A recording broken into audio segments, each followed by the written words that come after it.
Hi, and welcome to episode 38 of the Edgar Rice Burroughs podcast, where we celebrate the stories of the greatest adventure novelist of the 20th century. My name is Tim DeForest. I have written several books about pulp magazines and other aspects of pre-digital pop culture, and I keep a blog about such things. And with me tonight are Jess, go ahead. My name is Jess Terrell, and you would know me from the Facebook discussion group, The Love of All Things Edgar Rice Burroughs, where we talk ERB pertinent near 24/7. Come join us, The Love of All Things Edgar Rice Burroughs on Facebook. Yep, and Scott. My name's Scott Stewart. I love being with the group here. I'm a freelance editor and writer and current official editor for APA, which is ERB Amateur Press Association. And that's there have been some challenges with the taking on this year, but it's been a great time. And we've got some excellent people that have joined up with us too. So if you are interested in joining, we have, I think, 2 slots left open. You can type in APA on your search engine, and that'll take you over to ERB site that will give you information about contacting us. Okay, and we have a special guest with us tonight. Jim, do you want to introduce yourself? Yes. Hi, Scott. It's nice to see. Put a Hi. face behind the name. I'm Jim Goodwin. I'm also a member of the APA. And so I'm here visiting with Jess at his home on the way home from the Pulp Fest. And we'll talk more about that later, I think. Mm-hmm. And so Yeah, and we just appreciate you taking the nice time. to see everybody. Yeah, Jim and Scott. thank you. Yeah. We really do appreciate you joining us. I will say before we get started further, I am sitting inside of a house with a tropical storm coming down outside, and I think my microphone might be sensitive enough to be picking up the rain. So while you're listening to this podcast, just imagine you're hunkered down comfortably in front of a fire at the Greystoke estate in Africa while it's raining outside, and then you'll have the perfect atmosphere for this. Okay, so we're going to be talking about the book The Lad and the Lion tonight, but before that,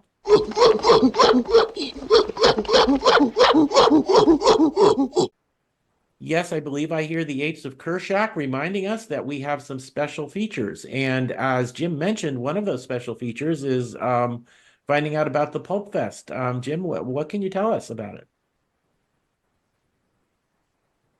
Oh, it was my first Pulp Fest. I think it was interesting. Lots and lots of pulp, shall we say. Not as much Edgar Rice Burroughs there as I expected. I have a decent collection of pulps, but the ones I'm missing are too expensive, and they didn't have most of the ones I'm missing anyway. But that's to be expected. But if somebody was a Doc Savage fan, they could really stock up. And if they were into collecting the ace doubles, they could really put a nice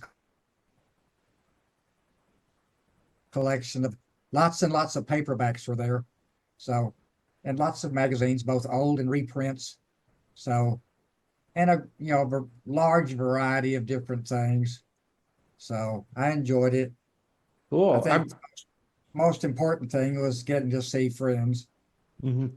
Well, that's always the best part of those get-togethers. Yes. I'm sorry I wasn't there now, though. I have a nice small collection of the ace doubles. I would have loved to have expanded upon that. So, okay, well, just thank Yeah. you. And our next special feature has to do with our trivia contest. Our trivia contest was won by Jim McCleary. This is actually his second win, and he got a copy of Tarzan and the Lion Man. And he also sent us a nice comment.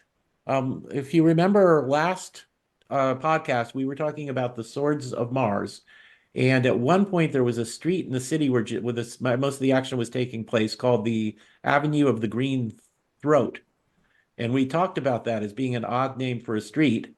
And if maybe he meant to write throat, meaning the beast of burden of Barsoom, And our Jim McClure, our trivia contest winner, said he checked the text on Project Gutenberg Australia, and indeed it is called the Avenue of the Green Throat there as well. So it doesn't, if it was a misprint, it was from the original source and it was never corrected. Throats are mentioned a few times. This is still Jim's comment, especially in action scenes, but thoats, the Barsoomian animal, are never mentioned in this particular novel. However, thoats are mentioned in all three of the next Barsoom novels. And of course, there is the possibility that thoats have green throats. Where the name, the street of the Avenue of Green Throat comes from is still a mystery. If anybody ever gets to visit Barsoom, that's a little research you can do. I also wanted to share a comment we got on our YouTube channel from someone who asked a question. He said, is it true there was a kind of a beef between Burroughs and Rudyard Kipling? Since Kipling had written The Jungle Book, and that piece, no. you know, that was some years before Tarzan. Between Burroughs and who? Yeah, Kipling. Wow. Yeah, and I looked up and I found a quote from Kipling about Tarzan. So this is quoting Rudyard Kipling. My jungle books beget zoos of imitators, but the genius of all the genii was one who wrote a series called Tarzan of the Apes. I read it, but regret that I never saw it on the films, where it rages successfully. He has jazzed the motif of the Jungle Books, and I imagine has thoroughly enjoyed himself. So the answer to the question, was there a beef between them? No, there was not. Kipling read Tarzan and appreciated and knew that his books had been an influence on that, but he appreciated it for what it was, and enjoyed reading them. So good for Kipling. Tim, I would add to that. I don't recall the exact wording, and it's in the Porges book, and I've referred to it several times in my discussion group, where Burroughs mentions Kipling by name, that he owed a great debt to Kipling, or words to that effect. So I don't know they ever corresponded, but they have mutual admiration for each other's work and recognize their influences on one another. Yeah. And so I had fun finding that quote from Kipling. It's always nice when an author you like enjoys another author you like. So, okay. And the last of the special features is our next trivia contest. Now, the way it works is in just a moment, I'm going to ask the trivia question for this episode. And to be in a running for the prize, which I'll also explain in a moment, you must send the answer to our eggersmailbag@gmail.com email address. And that will be in the show notes to find it there, eggersmailbag@gmail.com. If you send an answer any other way, post it on Facebook or whatever, it won't count. You have to mail your answer to that Gmail account to be in the running for the trivia contest. The prize this time is a copy of Tarzan and the Leopard Men, the new authorized edition that have those awesome Joe Jusko covers. So if you send in a right answer, you will be we will draw randomly from all the right answers we get. We usually get 3 or 4 answers. And if you are drawn as the winner, you will get a copy of that book. So here is the trivia question. What tribe of green men forced John Carter and Kantos Khan to fight each other in the arena? So one more time. What tribe of green men forced John Carter and Kantos Khan to fight each other in the arena? If you know the answer, send it to the eggersmailbag@gmail.com, and you will be in the running to win a copy of Tarzan and the Leopard Men with the Joe Jusko cover. And I believe that is it. We are on to discussing the book. And we are going to be talking about The Lad and the Lion, which was published in 1917. It's a 40,000 word novelette, which was serialized in All Story Weekly over 3 issues in 1917. And I will mention, as we usually do, that to make sure we don't leave anything out when we're summarizing this, I always use the excellent plot summaries on erblist.com. And so I will be referring to that plot summary and sometimes quoting from it when we're summarizing each chapter. And I wanted to read a note left at the beginning of the Lad and the Lion plot summary by David Bozarth, the managing editor of ERB List, because he has some interesting things to say. So I'm directly quoting David in this quote. The Lad and the Lion is one of Edgar Rice Burroughs' more maligned novels among critics and fans alike, routinely considered a lightweight retelling of the Tarzan tales. However, when placed in context of the era in which The Lad and the Lion was written, the novel is a period piece of European monarchy disintegration in the years just prior to World War I. The Lad is not Tarzan, and the Lion is not Jad Valjean, though the Lad's lion is most certainly the model for the more famous Golden Lion. Yet when all is said and done, every aspect of the traditional Burroughs adventure romance novel is in place. And this is in display in Ed's 5th year as a published author, 1917. Tarzan fans who feel The Lad and the Lion is a pale imitation must grin and bear it. The rest of us will greet this one-off tale with open arms. And of a minor note, Lad and the Lion predates Tarzan cinematically in a film by a year. Sadly, that film has been lost. So that's the end of the quote by David Bozarth. I just wanted to start off with that because he does mention that amongst Burroughs fans, there's a lot of people who place this novel in the lower tier of his work. And I do think it kind of tries to be a Tarzan without actually quite succeeding. I think it's a little better than that. I think there might be legitimate criticisms about it, but we'll get to that as we discuss it. Is there anything you guys wanted to say prior to going into the plot summary? I think that sums it up pretty much in that some of the points you brought up and that Jess did last week offline, I'm sure we'll be covering and exploring just what you brought up in that synopsis. Mm-hmm. Yeah, Jess, anything from you before we go into the chapter summary? I have something, but Jim has something. Go ahead, Jim. When I first started reading it, I've read it several times and always enjoyed it. I found it a very enjoyable book. It sticks pretty much to the ERB formula. Mm-hmm.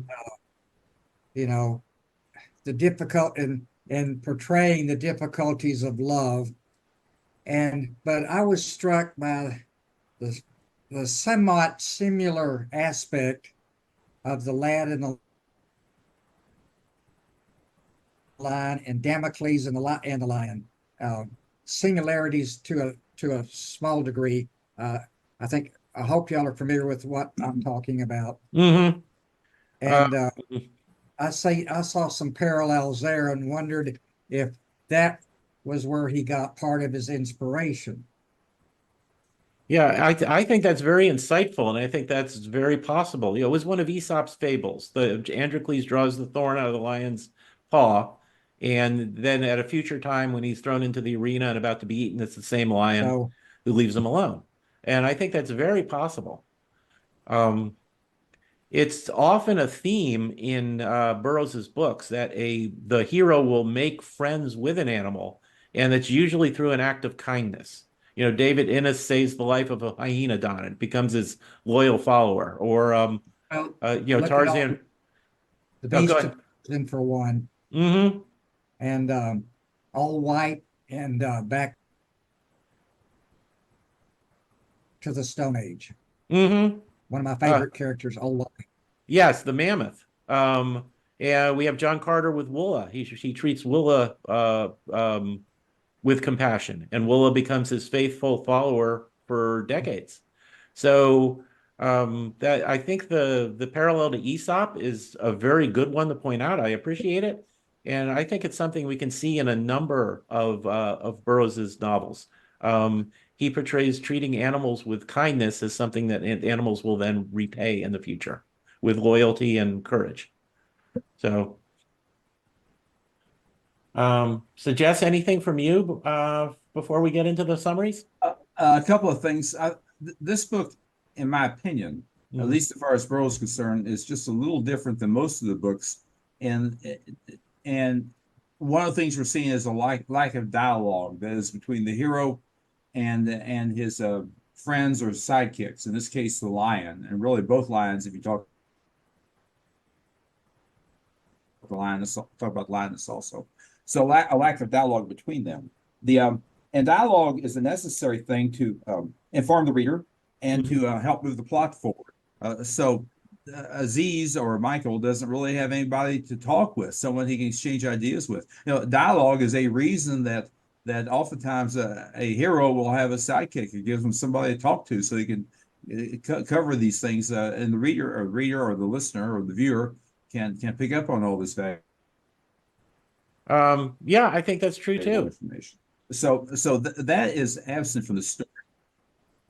And but Burroughs perseveres. The story still meets the requirements to be considered part of the hero's journey. That is, the hero takes on a quest and goes forth and comes back and informed or enhanced or changed, a better person for the adventure. So it still meets that. And there are certainly other stories written by Burroughs where there may be some absence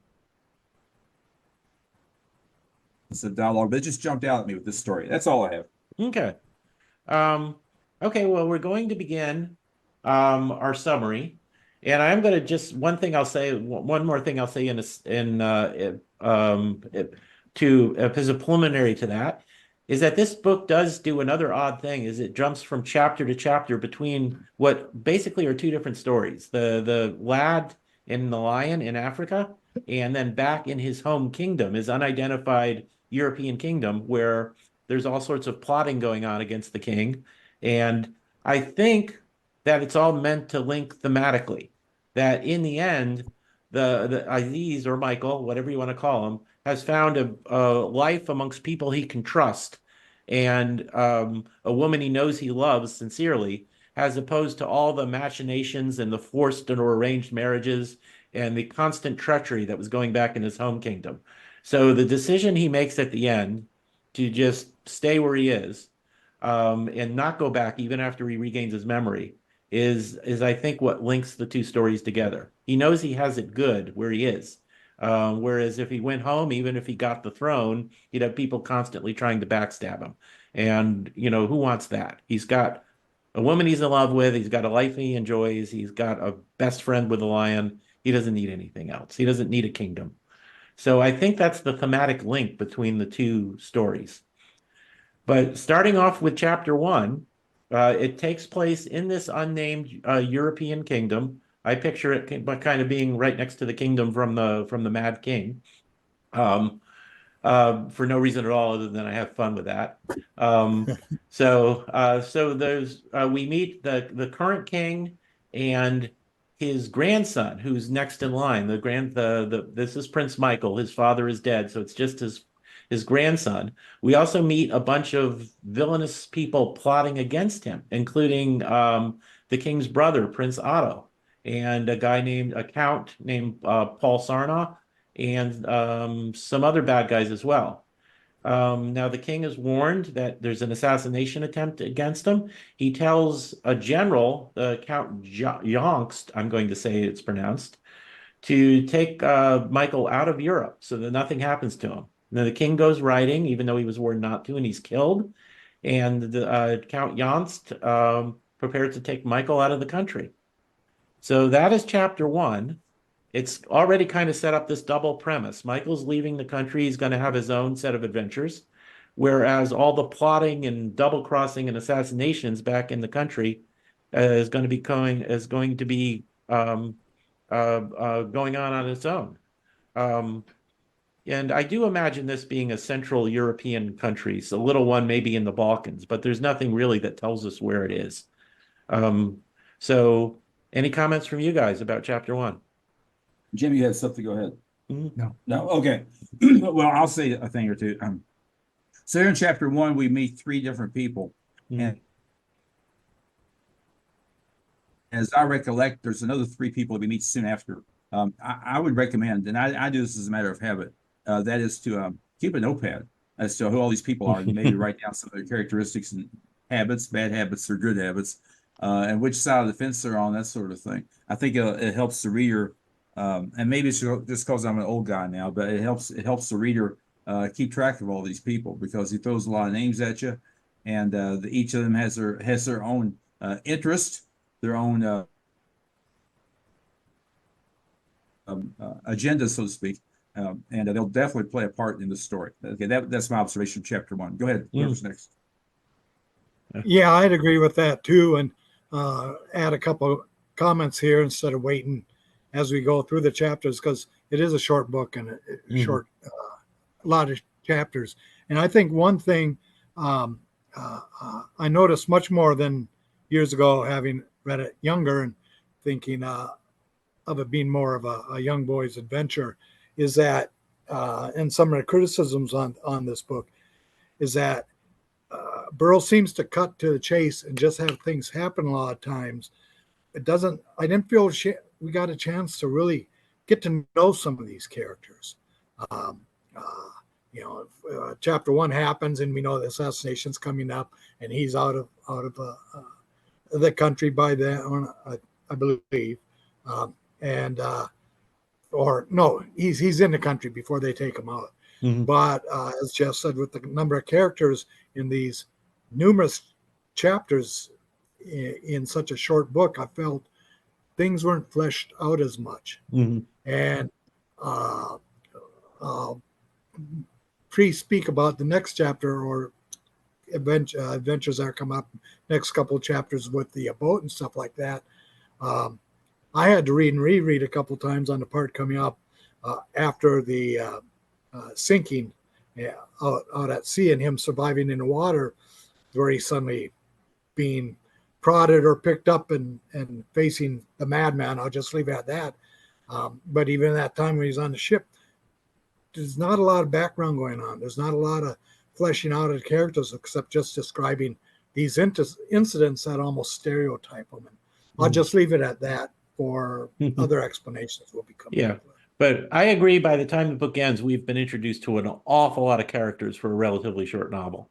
And Burroughs, being the skilled storyteller he is, I believe we're never really lost when we're reading it, but we never get to, we just never get to know any of these guys, either as good guys or bad guys. Except for a few. Ferdinand, the guy who eventually becomes king, we know enough about him to know he's thoroughly rotten and despicable. But in a way, I kind of thought that I liked the last chapter. I like the way he dropped right on it. I won't say more. You described a little bit of it, but it's sort of like, hey, I've got kind of a cool twist on what happens for ending a book. Now I got to write a book to get to that. To that ending. Yes. So maybe the lesson learned here is trust nobody. Maybe it is. But is that the reason that Michael eventually stays in North Africa? Because he can trust people there, his wife and his father-in-law and such. But he can't, if he goes back home, he'll never be able to trust anyone. So, exactly. I mean, there's still bad guys where he is, and there's still some treachery and lying and all of that, but it's cleaner than it is in the constant double crossing and assassinations back in Europe. Well, most adventure books at that time would have it with the white man's world. Yeah. And trying to be a prejudicial statement here, being safer. Yeah. And more comfortable to be in. So this is a real turnaround. Yeah. This would go against the norms of what being written and produced at when Burroughs produced it.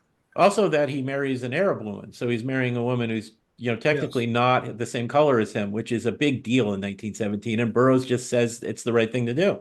So, his books are not completely, the racial attitudes of the time do show up in his books sometimes, but this is remarkable. I know, when Korak married Miriam, he thought she was an Arab girl, and then he was okay with that, then found out she was like a French princess instead. It was like, okay, but this time he just went for it. He said he's in love with an Arab girl. They're not the same race. So what? They're in love. And that's very remarkable for a 1917 novel. And he promoted that in the War Chief books too. Yeah, he did. That's true. He did. So, anyway, we're going to go on to chapter 2, where Michael is on a ship. And there's a hurricane. We get to, he has a really cool moment where he refuses to get into a lifeboat until the women are saved. And he's swept overboard. He's knocked unconscious while he's hanging on a piece of wreckage. And he's rescued by this crazy old man on a derelict steamer that just kind of floats around. the old man's he's deaf and he's epileptic, and that by itself is just medical conditions, but he's also sadistic and nuts. And he's got a lion in a cage there, and Michael's memory is completely gone. He doesn't know anything. He's completely baby-like in everything. So the old man takes him aboard and puts him to work. He does the fishing and he cooks his meal. The old man torments the lion, but then we have our Androcles and the lion moment where the boy is comforting the lion. So that's where we're off in chapter 2. With Michael now, he's just called the lad, I believe, at this point, because he doesn't have a memory of being Michael on board this ship. As I mentioned, we get to see that he is brave and chivalrous. He has a chance to get in a lifeboat, and he says, no, there's still women aboard who need a spot. So that's kind of epic of him. And something I thought of, and this is not a criticism. I think sometimes when you're doing these books, you can't worry completely about realism. But I'm not sure the lion would have grown up to be big and strong if he's stuck in a cage without exercise on a diet of nothing but fish. So this is a remarkable lion that he not only survives under those conditions, but thrives. But Imagine how big he would have been if he had a good diet and some exercise. I know. So, so I think in the Burroughs universe, there is a species of lion that's exceptional and also longer lived than most lions. And he's the same species as Jad Bal-Jal would be. And that's just part of why he stays so cool all the time, even when he's in poor condition. Well, also, he never, which is a good thing in books like these. He doesn't open the door of scientifically saying, okay, how many pounds of fish does he need to catch each day and all that. Yeah. He just says he fished and caught and they ate and survived. So, fish and omega-3s and stuff like that would still be quite a healthy diet for a person or a lion. Yeah, I might be underestimating how good a diet it was for him. So, yeah. But he would need a lot of fish. He would, yeah. So any other comments about chapter 2? Well, I was going to comment that this portion of the book is an exercise in cruelty. And by that, I mean an exercise in how cruel, it demonstrates how cruel people can be towards other living creatures. This old man has problems of his own, and yet instead of trying to get along with people, he's trying to dominate people and making a tragic attack on Michael / Aziz and this here lion. Now, I had a similar concern that the lion was not getting a proper diet, it was not getting a proper exercise to become the man-eating beast that he can be, that we know he can be later on in the story. And that's what lions do. That's not criticism of the lion. And you can't help that he's been tied up in that cage, or closed up in that cage. But the one thing that I came to realize, he's in that cage. He has got to be angry all day long and all night long, and he's doing a lot of pacing and back and forth, a lot of pacing. And it could be that whoever's in charge of getting fish, which I reckon to be Aziz, just for something to do, and after a while he begins caring for that lion. He may want to make sure that lion is well fed as possible. Fish is all we got. Well, there's plenty of protein there. So maybe that diet wasn't so harmful to the lion. Yeah. So, well, and after all, we certainly know he can fight the lion. I mean, we do see evidence of that here later on. Yeah. Now I'm thinking how much of a moment it must have been for the lion when he was ashore in Africa and he got to eat real meat for the first time. Wow, this is cool. So, well, they were all kind of in shock when they saw land for the first time, as I recollect. Yeah. Yeah, because the lad had no idea land existed. He had that little memory of anything. Right. So, okay, well, with chapter 3, this is where it really starts the jumping back and forth between the two stories, because we jump back to the kingdom, and Prince Otto, the assassinated king's brother, is now the king. Bratty's son is Prince Ferdinand. And then there's 3 guys whose names start with A, B, and C that are trying to figure out, they're plotting against him.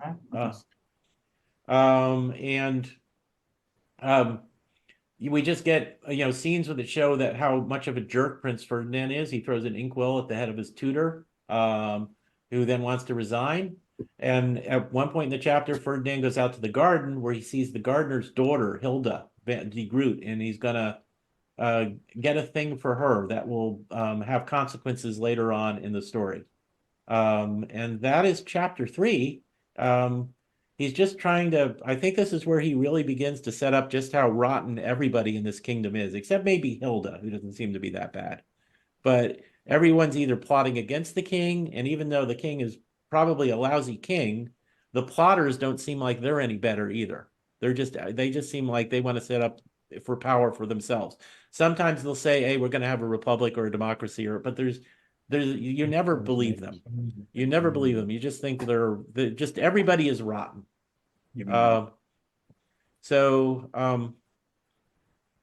Comments from you guys? I was just going to say that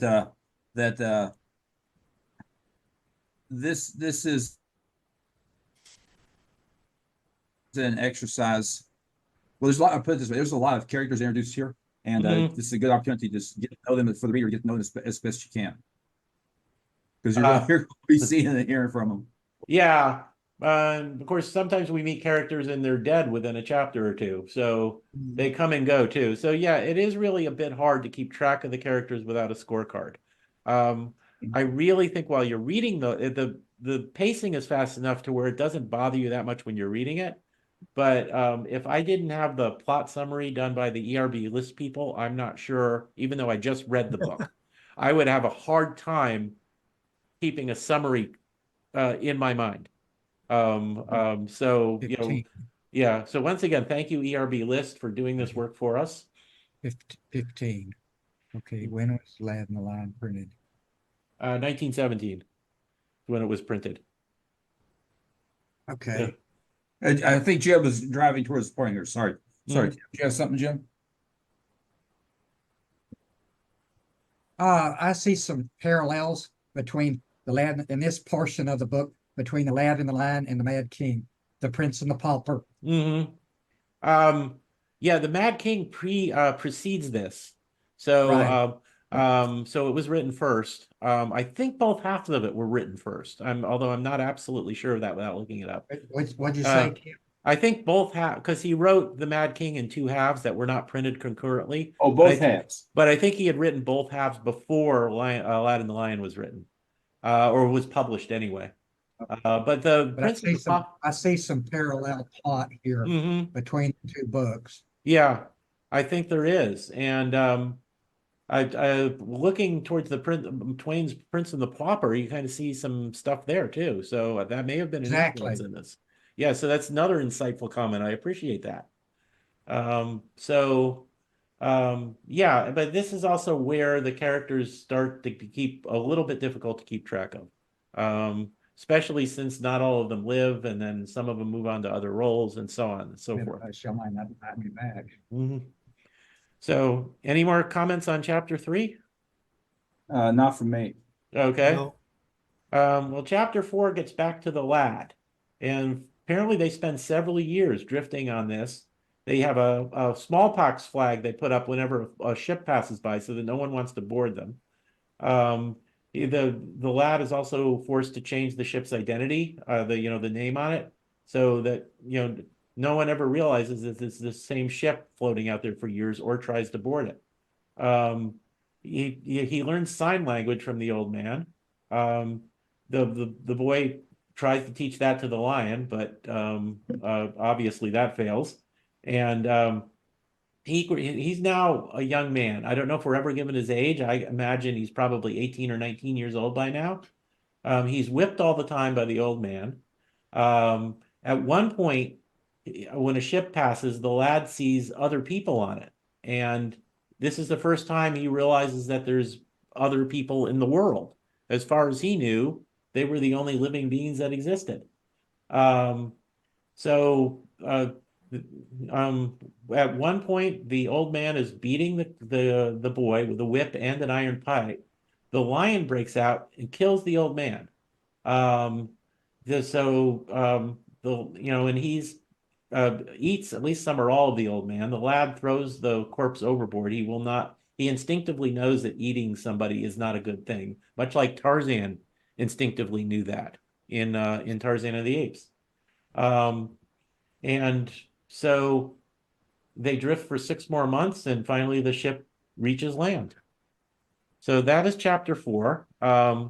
I had in my notes here that this is where I mentioned that the lion, I wasn't sure if the lion could stay healthy all that time on just a diet of fish, but I think, Jess, you made a good argument that he very well might, or Scott did. One of you did anyway. But also this very effectively establishes that there is a bond of friendship between the two. You know, the lion leaps out, he kills and eats the old man, but he doesn't hurt the lad. In fact, is willing to share his meal with the lad. I think he's really established the Androcles and the lion vibe going in on at this point. Any comments from you guys?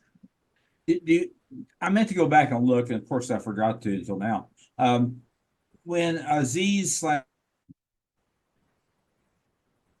Michael, when he left the palace in a hurry that night, was there any indication of a head injury or anything that could have taken his memory? As I recollect, there's no mention of it. No, he did not remember. His head is whacked when he's washed off the ship during the hurricane. There is That's what I had to there reread is the there is a head injury. Yes. Plus probably having to leave home in the middle of the night with all the trauma was probably a traumatic exercise, and that I could see with that alone might affect one's memory. Yeah. But he was whacked in the head. That's the question I had right there. So Okay. that helps account. I'm sorry, Scott, you were saying something? I was just going to say I had to reread it a couple of times. There is an area, some entries after his head is hit, where he talks about the lad actually entering into like a void, because he doesn't even know how to speak. He doesn't even know what language is. He doesn't know his background, his name. He doesn't know what people are, what animals are. Okay. He doesn't know languages or recognize. But it's in such a short and kind of chopped up area where that's produced. I'd go back and then it was really difficult to process, because you hear about it, people having amnesia and head injuries, but the idea that you're completely new to the universe was a strange concept to get my head to wrap around. Yeah, it's different from Tarzan gets amnesia in Jewels of Opar, and I think briefly in Golden Lion too, or at some point.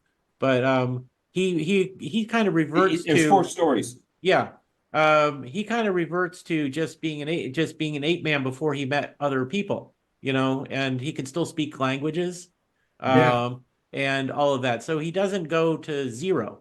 You know, he just goes, he regresses a little, and forgets Jane. But this is completely different. This is like a completely different sort of amnesia. You're right, Scott. It is a complete void. Going back to, in some ways, being a baby again and having to learn everything, because he doesn't know people exist. He doesn't know land exists. He doesn't know any of that. He doesn't know he's being punished. Yeah, when he's being hit. Yeah, he just exists, and it's kind of an acceptance of. Yeah, and it doesn't. But he doesn't even really know what existence is. And it doesn't inhibit his intelligence, because he can learn things. You know, later he's going to learn Arabic and French and all of that, and he's got no problem with any of that. But he doesn't know what to start with. So it is kind of a very plot convenient type of amnesia. And I actually don't say that to be critical. It's what drives the plot, and it's fun. But yeah. It does explain his behavior then, or his confusion and his memory. I should have gone back to look for that, because I got to think there had to be something that I missed. Obviously there was. And also just now I said Tarzan, I realized I said Tarzan had that amnesia on 4 different occasions. I need to double check that, so don't anybody fuss at me if I got the number wrong. There was a fair number of times, that's for sure. There was a later one where he was prisoner aboard a ship, and I cannot remember which of the later novels it was, where he couldn't speak, but I can't remember if he actually had amnesia or if the injury was just keeping him from speaking. It's one of the latter books. I want to say it's Castaways, but please don't anybody quote me. I need to verify my Okay, yeah. So yeah, so poor Tarzan seemed to be prone to that. So okay, well, anyway, on to chapter 5, and this jumps back to the kingdom again. And there's 3 conspirators on who want to assassinate the king who are meeting in secret. Because there's a secret police that's everywhere, so they have to be very secret. We learn that one of them, his name is Bolvik, has gotten a job in the king's garden so that he will have a chance to assassinate the head of the secret police. In the meantime, Ferdinand, the prince, he's made friends with Hilda, but he refuses to play with Hans, Hilda's brother, because that would be beneath him. So we get more evidence that Ferdinand is a stuck-up jerk. But still, he's old enough to kiss Hilda, so she gets a pass because he's basically hot for her. And the chapter ends when Volvic tries to kill Sarnya, the head of the secret police. You really do need a scorecard. And he's shot, but he misses and he gets shot and killed himself. So, sometimes in fiction, the love of a good woman can redeem a character, but not this time. Ferdinand falls kind of for Hilda, but he's still a jerk afterwards. so, Well said. Sorry, I mean to interrupt you there, but yeah, your point was well taken. I will add that the incident of Ferdinand kissing Hilda, I think we're going to see more of that kind of thing. So keep your eyes open there, sports fans. Yeah. That's my comment. Go ahead. Okay. Yeah, I mentioned that Hilda might be one of the few sympathetic characters in the kingdom part of the story, and I think that's true to an extent. But she later becomes kind of a mistress to Ferdinand and doesn't seem to object to that, even when he's married, has that arranged marriage with somebody else. So nobody looks good, and nobody's competent either. The plotters really make an inept attempt to assassinate Count Sargon, and one guy gets killed because of it. So and these are the people in charge. Yes, and so they're not just evil and self-interested. They're also not competent. It does sound like the current government, doesn't it? So, sorry, I shouldn't get political. I was just going to add on to that, and it's not political. Is maybe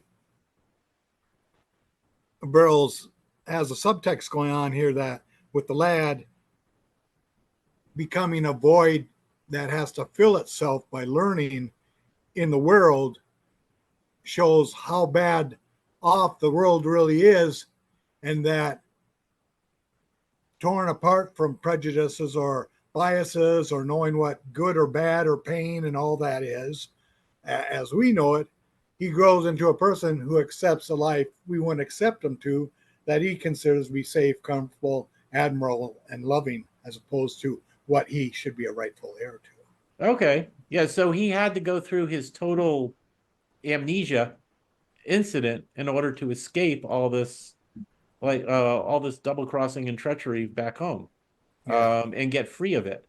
So that's kind of interesting. If he had remained in the kingdom, what sort of person would Michael have been? Is it cleansing of the spirit then? Yeah, cleansing of the spirit, I think, is a good way of saying that. I don't know if that would work in real life, because if you go back to being a baby, I mean, I work in the nursery. I help in the nursery at our church, and a 3-year-old doesn't know the concept of sharing and being nice until you teach it to him. I'm just imagining the number of times it'd take to bop me on the head before I went totally dark like that. I don't think that's going to work for me. So, but looking at it in context of the story, looking at it as a cleansing of the spirit, I think is a good way of phrasing it. It's actually a fable. Yeah, it is, and it works in context of that. So, okay, well, chapter 6 takes us back to the lad, where they have found land. They end up in northern Africa, near a desert. They in a nearby jungle, they learn to hunt antelope together. The lad uses his brains, and we've got the lion's brawn and speed. They live in a cave. One day, the lad's attacked by another lion, but he's saved by his lion friend. So we once again see that they've got this bond together. The lad does figure out how to use a weapon. He gets a cudgel, and pretty soon they're scared. The fauna around them, the animals around them, know they're there, and they're scared. Now, one day they see a group of Arabs, and they see the Arab kill an antelope with a rifle. So that's another new experience for the lad. And when the Arab points the gun at the lion, so the boy runs forward and frightens them away to save the lion. And they're kind of freaked out by the lion and the lad apparently working together and living together. He follows the Arabs back. He likes how wants to see how they live. He wants one of those white robes for himself, and he's spying on them for a while. And the chapter ends with the lion smelling the horses and camels and roaring, but the lad feeling a sort of discontent with his present lot. And that kind of reminds me of Tarzan. When he saw when the African tribe moved into his area, and the first people he saw, they were his enemies because one of them killed his ape mom. But at the same time, that was the start of his being kind of discontent with his life without other human beings around. And so this is an area that parallels Tarzan more closely, I think, than any other part in the story. But comments from you guys? Well, a couple things. Back there to your comment, I would say in Tarzan's world, and this incident also, is that he's learning that there's other people out there, and the question is, gee, even though I'm angry with Tarzan, even though I'm angry and upset with these people, I'm blaming all of them for that terrible, tragic death of Kala. They're still human beings like me, and in most respects, more like me than my Mangani brethren that I grew up with here. So there's part of the world, there may be part of the world I'm missing. And he's seen pictures. Tarzan has seen pictures of in the storybooks. So that may also come up to mind and say, well, gee whiz, I've seen pictures. Maybe there are other people out here. How do I get connected with them? Now, speaking of being connected, changing gears and back to our story. I'm on page 73 of the Canaveral Press edition. So this page number is going to vary depending on what book you have. But this refers to the strange speech medium. And this is a Burroughs term for the means of communication between Aziz slash, what's his name? Michael, Aziz slash Michael, and this lion. They communicate with one another. It's not quite clear how they do, but they do. One understands what the other intends to do or wants to do. And Burroughs is calling it a strange space medium. So at least this is one important point I did not overlook. This time I put an asterisk by it. So I just wanted to call that to everyone's attention. Okay, that's all I have. Okay. That reminds me oddly, and I don't know if this is enough of a connection to that point to be worth mentioning, but I'll mention it anyway. There's an early Star Trek episode where Kirk and Spock are trying to capture a guy who's got a phaser. And at one point, Kirk just points in one direction, and Spock instantly knows what his entire plan is because the two have worked together so well all the time. Well, Spock does have some telepathic ability. He does, yeah, but I think it was really just the experience. A little bit. They just knew how each other thought. Spock might literally know how he's thinking because of that, but it was their experience of working together. He may not want to know what he may not want to know. So we have something similar here with the lad and the lion. Just the experience of being with each other, they understand each other, and they kind of know in advance what each other will do in any one situation. So I guess you realize I'm going to crack down that episode. It's Man Trap from the first season. That's the first episode ever. That was first episode aired. I'm on board. Go ahead. Yeah, it was the salt vampire one, the shape-changing salt vampire. Yeah. So yeah. Yeah. So yeah, it just kind of reminded the same vibe. Two people, or in this case, a man and a lion, two friends work together so closely, so much that all one of them has to do is point, and the other one knows his entire plan based on that. Well, as my lifelong friend Neil, who I'm a guest with him and his wife here at their house right now. We usually catch Star Trek a couple times a week on Heroes and Icons. And when we reach a point like that, we look at each other and go, it's in the script. So we don't need any other explanation. How do you know that? It's in the script. Yeah. You just read ahead. So, okay. So we are up to chapter 7. this is jumping back to the kingdom then. And I love in the ERB list plot summary, I'm going to read it exactly. It starts with Prince Ferdinand hates everyone and everyone hates him. So that pretty much is everything we need to know about Prince Ferdinand. He does still have a thing for Hilda. And on his 17th birthday, he goes with a friend named Max to the gardener's cottage. And Ferdinand takes Hilda to his hunting lodge. And Hilda's brother is now in the Royal Academy. He now wants to kill him because he thinks he's dishonoring his sister. And we still have two plotters.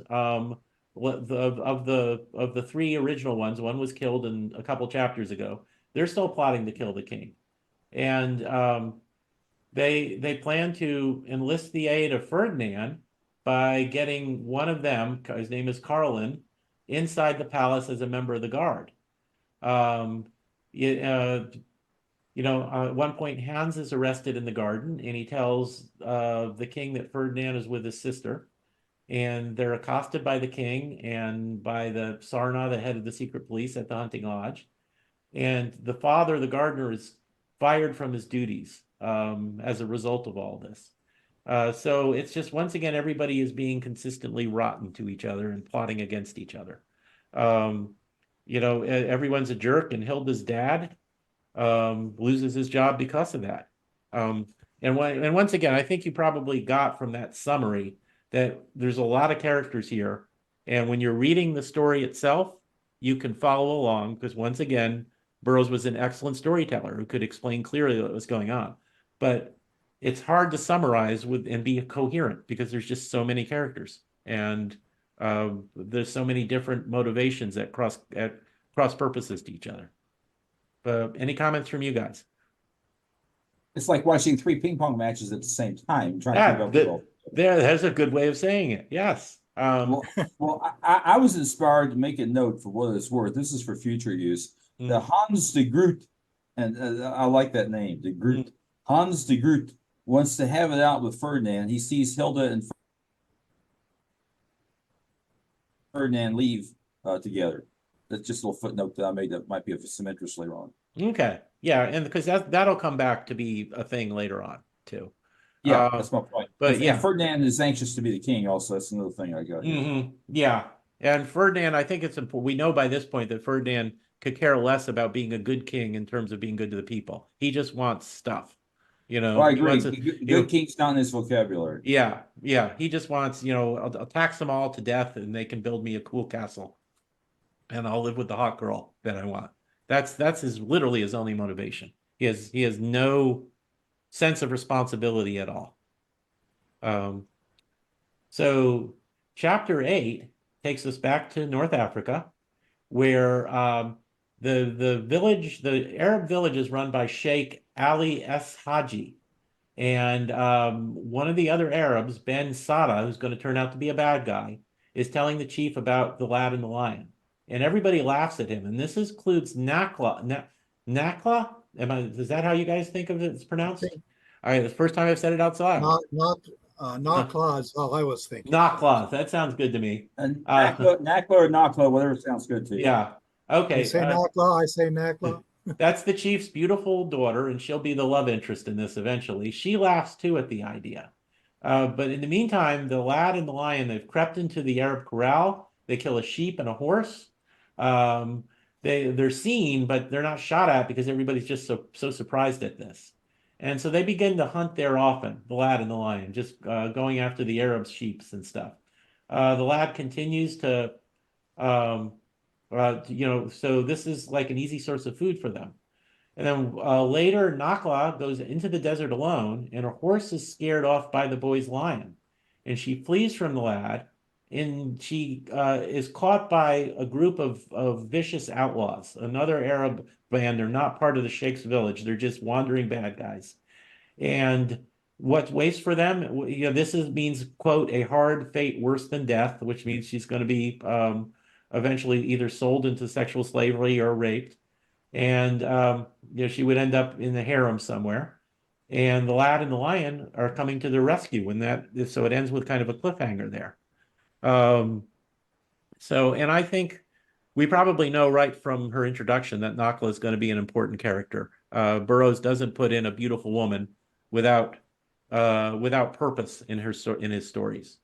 Female attractive princess is all Yeah, and I think at this point we might, requirements. if you haven't read this story before, you're probably assuming at some point Michael will regain his memory and go home.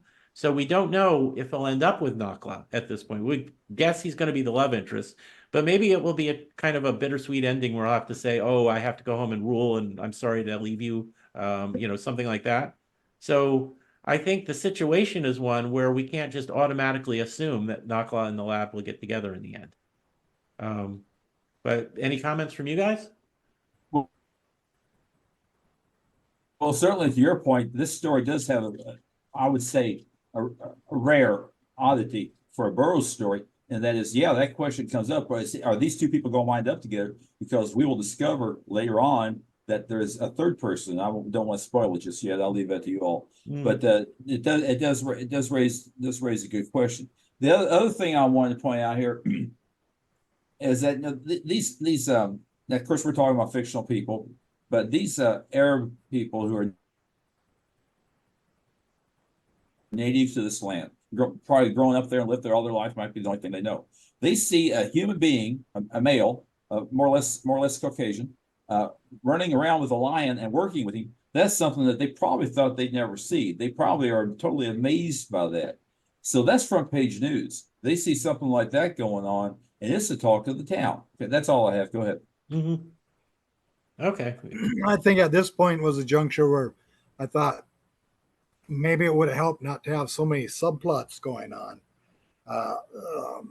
And I'll bring it up now instead of like at the end when we're summarizing.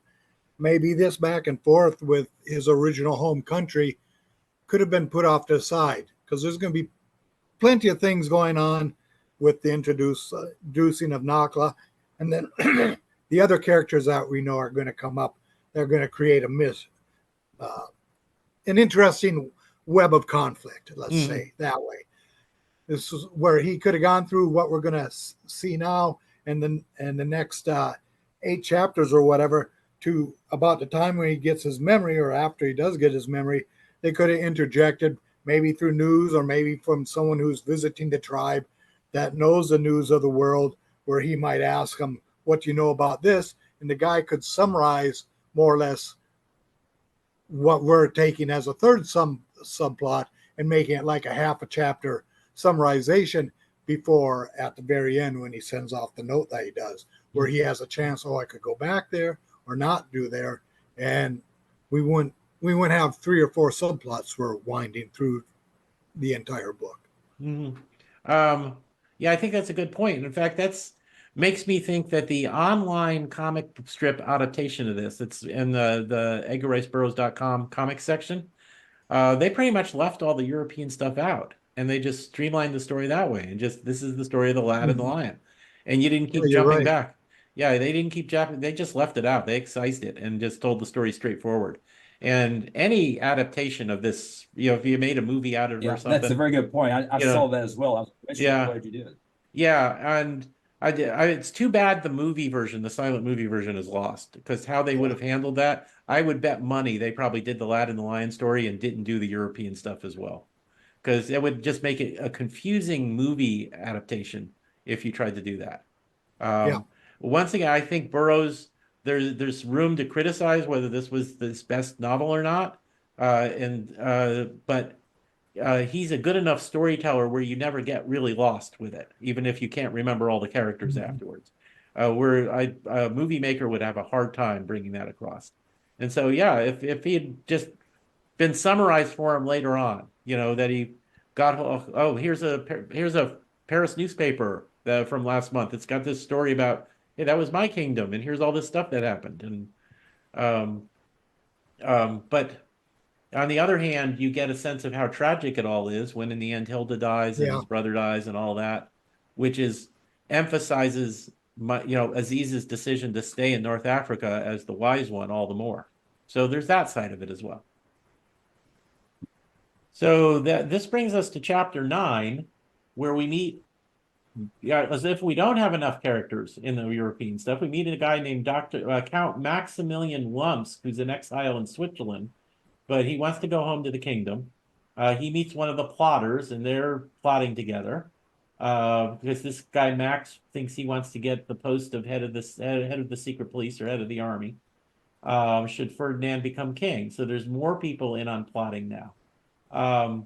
There is a wimpy bookkeeper named William Wessel, who's a revolutionary, but he's very timid. And there's, one of the plotters, Lieutenant Carlin, has gotten back in the army. And so he's pretty much nothing really important happens. He just introduces several more characters and sets up that one of the plotters against the king has now back in the army, where he can maybe act against the king or against Sarnaw, the secret police guy, at some point. So it's more and more obvious that the various major players in the various factions don't have any ethics at all. There's nobody here who's thinking we need to, we need to set up a government that's good for the people. They're all thinking this is how I can get power one way or the other. So I think once again, it counterpoints the relatively clean life that the lad is living in North Africa. So any comments from you guys? That one fellow's name was Wessel, is that correct? The one you said that wasn't very... Yeah, the wimpy bookkeeper. Wimpy, thank you. Yeah. Wessel, I hate to, this sounds second grade, I know. I hate to draw these kinds of parallels, but Wessel reminds me of Weasel, and Weasel generally is not a very decent human being. That actually might be appropriate. It might be on purpose from who could do puns in his name sometimes. So that might be you might have caught something that Burroughs did on purpose. So that does not surprise me. I regret to say that also another topic here. Now we're talking about chapter 10, right? Chapter 9. Oh, okay. I'll save that for chapter. Never mind. I'll save my chapter 10 comment for chapter 10. Okay. Right, please proceed. Okay. Well, chapter 10 takes us back to North Africa, where the lad and the lion are scattering the Arabs that were trying to capture Nakla, and he kills their chief, or the lion does. One of them does. The lad tries to communicate with the girl with the sign language that the old man on the boat had taught him, but that doesn't do any good. She helps him dress in the dead chief's rags. And the lad even also gets the knife and the pistol, even though he doesn't know how to use those weapons yet. And he leads her where she wants to go, back towards the village. They have this rapport going on. They kind of instantly like each other. And the lad's so happy that he roars like a lion. And this does not scare the girl. She's immediately comfortable and safe with him. And they get to the camp and she goes in and he stays outside, so they're parted for the moment. But that is chapter 10, which I think, as well as having some neat action stuff at the beginning where he saves her, it's a chapter that that ERB uses to establish a real rapport between Nakla and Aziz. Any comments from you guys? Now, I like the roar as like a victory thing, not to parallel with Tarzan. It worked in here. It didn't feel like a trope. I liked it. But it is kind of a parallel to Tarzan. He does the ape cry of victory because he grew up with the apes, and the lad does the lion cry of victory. So there is a parallel there. I agree. I've noticed that parallel as well. The chapter 10, and I did not go back and verify this, but I distinctly recall reading what I thought was a pretty good romantic passage, which I marked down as chapter 10. Anything ring a bell there offhand? Not right. Not off the top of my head, no. Okay, well then don't worry about it. I may have my chapters confused. I'll track it down from this end. Okay. That's all I have. Thank you. Okay. Well, chapter 11 takes us back to the kingdom now. King Otto wants Ferdinand to marry Princess Maria from a nearby kingdom because she's got lots of money and the kingdom's broke. But Ferdinand says, no, she's ugly. I don't want to marry her. Once again, he doesn't care at all about his country. It's just about what's him. And he still likes Hilda. Hans, Hilda's brother, graduates from the Royal Military Academy, and he becomes a lieutenant in the cavalry, and he's assigned to an outpost out in the country. So Hilda, in the meantime, now has a car and a chauffeur and a footman. So she's doing well because she's seeing Ferdinand. Ferdinand tells her about his father's plans to marry Princess Maria. Hilda cries and tells him to do something about it. So, Hilda's kind of babyish and selfish here too. So she's not looking good. The conspirators are still plotting. With one of them who's now an officer in the army, hoping to get close enough to the king to assassinate him, and hopefully assassinate Ferdinand as well. And they plan to use Hans, Hilda's brother, because he hates Ferdinand. They want to use him in the plan. Hans comes home on leave, and he fights with Hilda over her love for Ferdinand. So everybody's miserable and unhappy and plotting to kill each other. Even the relatively innocent Hilda and Hans are drawn into the evil plots. And Hilda's kind of looking kind of selfish at this point too. So any comments from you guys? Isn't Maria the one that gets compared to a horse or rabbit? Yes. Yeah, she is. She's apparently not a traditionally attractive woman. Yeah, unflattering comments. Yeah. Yeah. I felt sorry for her. Yeah, but Ferdinand's he's such a jerk. He would say to her face, Yeah. "Boy, you're ugly." Oh You yeah. know, so Yeah, I would. yeah. So I felt sorry for her. It doesn't mean I want to meet her. I don't mean that. yeah. I felt sorry Yeah. for her. That's all I have. I already put Yeah. my head. Yeah, well, she's being forced into an arranged marriage with someone who openly despises her. So that can't be a fun situation. So Not uncommon though in it was royal not. families and marriages like that. It was not. You really lucked out in a royal family if you got to marry someone you actually admired and cared for. For the good of the empire. Yeah, for the good of the empire. So, okay, chapter 12 takes us back to North Africa. Nakla decides not to tell her dad, the sheik, about the lad because he didn't think he'd believe her. Ben Sada, the person in the village who's in love with her, offers her father 20 camels for her hand in marriage. But the father is actually remarkable in this case in that he says that Nakla has to agree. He doesn't want to throw. He doesn't. Here's a direct parallel to what's going on with Princess Maria. Even though the traditions of his culture would allow him to just tell his daughter, "You have to marry this guy," he cares about his daughter and is saying, you're telling Ben Sada she has to say she wants to marry you, or it's not going to happen. It doesn't matter how many camels you give me. And Ben Sada, he doesn't even really love her. He just wants her as a stepping stone to eventually becoming sheikh himself. Meanwhile, the boy's lion has joined the lioness, and for the time being, the boy is hunting by himself while the lion and the lioness are off together. He learns to use his knife. Nakla rides out to meet him and teaches him Arabic. And this is where he gets the name Aziz. That's what she calls him. And in that evening, he's about to kill a goat from the herd when Nakla appears and says, "No, don't. Please stop stealing our stuff," basically. And he agrees to this. And there's a quote in there where thus took a great stride towards humanness. He's learning right from wrong. He gets back to his lair. He finds a fresh-killed antelope, and he finds the lioness there growling at him, which is kind of a cliffhanger ending to that. So we see that the Arabs are not without evil plotting of their own, but still, you counterpoint the sheikh who wants to do what's best for his daughter with all the stuff that's going on back in the kingdom in Europe. And the Arabs are really looking a lot better, except for Ben Sada, who's just a rotten human being. There's always bad guys, though. And then we have Aziz, who's taking several steps towards civilization. He learns a language, and he opts not to keep stealing the goats of the tribe. So he's advancing towards being a fully realized human being. So any comments from you guys? Nope. I think it was this. I think it was in this chapter.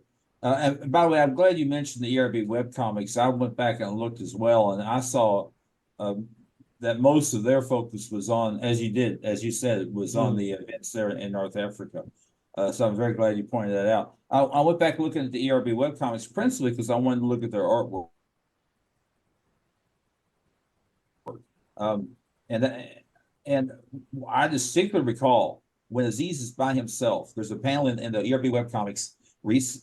It's not fright, but I think well, he's upset. Mhm. It's written all over his face. There's an emotion there. I can't grab it. But he says something like, "Don't leave me alone." He's talking these lines. His line friend has left, who's out partying, and Aziz there by himself, and then Well, line's there's got no to young do what ladies line's around. got to do. He does run into the girl who calls him Aziz here later. Mhm. Point made, yeah, but Michael / Aziz is not understanding that. He's sitting there all by himself out there in the middle of the desert. And it was very, very emotional moment that I picked up on. Even though it's a comic, I picked up on that. That's all I have. Go ahead. Okay, well, I have to say the art, we'll have to look up who the artist is on that strip so we can say it on the podcast because he's excellent. I really enjoyed the art on that strip through its entire run. But moving on to chapter 13, we're jumping back to Europe. Poor Princess Maria's father agrees to the arranged marriage. His country is rich, but they're not warlike, whereas Ferdinand's father is poor, but he has a military. So there's an implication that Princess Maria's father agrees to the marriage to prevent himself from being invaded, prevent his country from being invaded. So that marriage is arranged. King Otto is pleased, but Hilda is heartbroken. And after Ferdinand and Maria are married, Hans, Hilda's brother, is now actively wants to kill Ferdinand. So the evil plots continue, and Hans, I think, is completely brought to the dark side as well. He wants to commit a murder as well, although you can't really blame him for wanting to kill Ferdinand. Any comments from you guys? Not at the moment. Go ahead. Okay. Yeah, just is just sort of building on everything we've already talked about for the kingdom business. Yeah. Okay, well, chapter 14, back to North Africa. The lad's lion is there, and it is kind of awkward that he never gives the lion a name. Now that, that just kind of struck me. But he intervenes. Matilda, let's just call him Matilda. Matilda? Yeah. But the lion intervenes between Aziz and the lioness, and they all make friends and they share the antelope. So now he has two lion friends. And he's making progress with learning Arabic, and he learns how to ride a horse, he learns how to shoot. Ben Sada follows Nakla into the desert, and he discovers that she's having secret meetings with the lad. So he tells her father, and the father forbids her to see the lad anymore. And Ben Sada tells the lad, he meets Aziz, and he tells her that Nakla has gotten married to somebody else and doesn't want to see him anymore. So he's heartbroken. Right there. He's heartbroken, and he goes away, and he sees a white girl being accompanied by two Arabs against her will. So he follows them. He rescues them with the help of the lions. The outlaws are killed. She's the daughter of a French colonel, and he takes her back to the French camp while he himself is dressed as an Arab. So we have another girl thrown into the mix. And Aziz at this point thinks he's lost any chance with Nakla and is heartbroken by this, but he still acts as a hero. It's like when Tarzan thought he lost Jane or whatever. It doesn't matter. They still jump forward to do the right thing when they need to. So any comments from you guys? I will say that his thinking Nakla is married. Yeah, please continue giving chapter numbers. I didn't know it's right. Chapter. It's chapter 14 we're doing. All right, thank you. Please go ahead. Yeah, I just want to say that Nakla, him thinking that Nakla being married is kind of another parallel to Tarzan with the Tarzan Jane Clayton situation from the first two Tarzan books. So there is another Tarzan parallel there. I wanted to point out that chapter 4, maybe you said this, chapter 14 is where the lioness accepts. Yes, that happens at the beginning of that chapter. The lad. Mm-hmm. And all three of them begin getting along together. Yep. So any other? Found my notes. Go ahead. Okay. Any other comments from this chat about this chapter? Not me. Okay. Just this is along with what I mentioned earlier, redoing some of these subplots or doing the subplots and adding more characters. And I didn't know if this lead was necessary for the strength of the earlier story of just the adventures he's having with that tribe and learning difference of being with men and being with lion and stuff. Okay. I think you can argue that bringing the French girl into the story later means that Nakla is mad at him and it prevents them from getting together until the very end when all the action. So it does serve a story purpose. It puts another obstacle in the way of true love. I thought the purpose there was large, and that it to me it makes the reader wonder which girl's this guy going to wind up with. Yeah, now there's that too. competition going on. There's a triangle here. Yeah, especially if you don't know at this point that he's never going to go home to rule the kingdom, because the French girl would probably be a more acceptable queen back home than Nakla would have been. So you're thinking, okay, maybe he's introducing a girl that he can actually get married to eventually. Right. So yeah, no, that's a purpose too. She serves several plot purposes, I think. So chapter 15. Ferdinand is now married to Maria, but they hate each other. They don't bother with a honeymoon. So there's other plotting going on with other characters that I'm not even going to try and summarize. William Wessel, the wimpy bookkeeper, who's also a revolutionary, is summoned to the group called the Terrorists to deliver a letter to a man at the palace. And Prince Otto is being visited by an ambassador, from Italy, which at that time was ruled by Mussolini. And there's a possibility of war in the air because there's been ambassadors that are from Germany and French and Great Britain, and this might be like the beginnings of World War II here. We're not given the year this takes place, but international stuff is going on.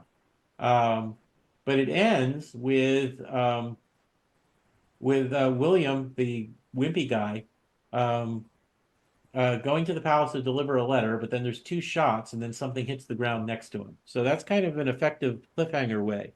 Various plot lines are coming together here, and everybody's ruthlessly using everyone else, and it ends with somebody getting shot, and we don't know who yet. Yeah. So any comments from you guys? Go ahead. I'll have something in a moment. Okay. Okay. Yeah, I thought that worked well, and we've talked before about how well ERB does when it comes to cliffhangers. Mm-hmm. But I did have a little brain perk that came up from discussing chapter 14. You do realize that if we were reading this book with Calvin from Calvin and Hobbes, he'd say, "Bah, girls, who needs them? Let's go hunt them. Let's find dinosaurs." Mm-hmm. That would be cool. So I have some. I can't top mm-hmm. that, but I've got a comment here. You were speculating on the possibility of this being World War II time frame, and I'd say it's more likely World War One. I thought I meant to say World War One. If I said World War II, I misspoke. Okay, So, if you're going to say World War One, then I'm in agreement. That's all I have. Go ahead, Scott. If I interrupted you, I apologize. Continue. Mm. Oh no, you didn't. Okay. I just being a little sacrilegious there. Yeah. And also they mentioned in this chapter, they mentioned the ruler of Italy being El Duce. But I said that was Mussolini, which is what he was called, but I don't know for sure. I can't remember when Mussolini took power in Italy. So I don't know if that would have been him. That was pre-World War II and into World War II. But he was a soldier in World War One. So I think I was wrong when I identified the leader of Italy as actually Mussolini at that time. This would have been. Yeah, I'm curious, so I'd have to look at things. That could be a common phrase towards a leader in Italy, whereas the Führer in Germany was specifically named in the Nazi Party to Hitler. Yeah. So it could have been like how they used His Excellency or Admiralty or something like that. It very well may have. check Ibrahim, that out. yes, but I've reconsidered saying it's Mussolini. I'm virtually positive this was before Mussolini because I think Mussolini served in the military during World War Well, II. he also wrote this in 1917. Yeah, so it was So pre-Mussolini it's then just anyway. World War So One. yeah. Yeah, So yeah. okay. So chapter 16, we are back in Africa again, and the Aziz is the guest of Colonel Vivier, the father of the girl he saved from the Arabs. He's there for like 6 weeks, and her name is Marie. And he tells his story, but he can't remember anything that came before he was aboard the steamer with the crazy deaf guy. Um, and he still misses Nakla. I can't believe she chose another mate. Um, and he attends Aziz as a servant. And he goes with them when they visit the camp of the sheik. And Nakla sees Aziz with Marie. It automatically she assumes, oh, he's dumped me for somebody else, so snubs them. Ben Sada uses this to lie to Nakla and say he's married into his own kind, but she still refuses him. So Ben Sada just the heck with it. He kidnaps her. And when the colonel parties returns to the French camp, they meet um, some other officers, and one of them, Madame Semilar, one of the officers' wives, assumes the position of Maria's dead mother. That's a quote from the plot summary. She pretty much takes over taking care of her. She disapproves of her friendship with Aziz. Um, and so she also tells, but Maria does tell him that Aziz is Arabic for beloved. So Aziz finds out what his name means at this point, and that's encouraging that Nakla would name him beloved. So that is chapter 16. Ben Sada, he kind of parallels the plotters back home as he tells lies and eventually kidnaps Nakla. He's doing whatever he has to become Sheikh. So he is the one direct parallel to all the stuff that's going on back in Europe. But any comments from you guys? Has King Otto passed away yet? King Otto, nope, he's still alive. Oh, sorry, I didn't mean to. Or actually, he is dead, but we don't know that yet. Okay. The shot we heard at the end of the last chapter was Otto getting killed. Okay. Gotcha. Mhm. That's all I have. Okay. Yes, chapter But 17. Oh, I sorry. was just going to say, rethinking this, it never hurts.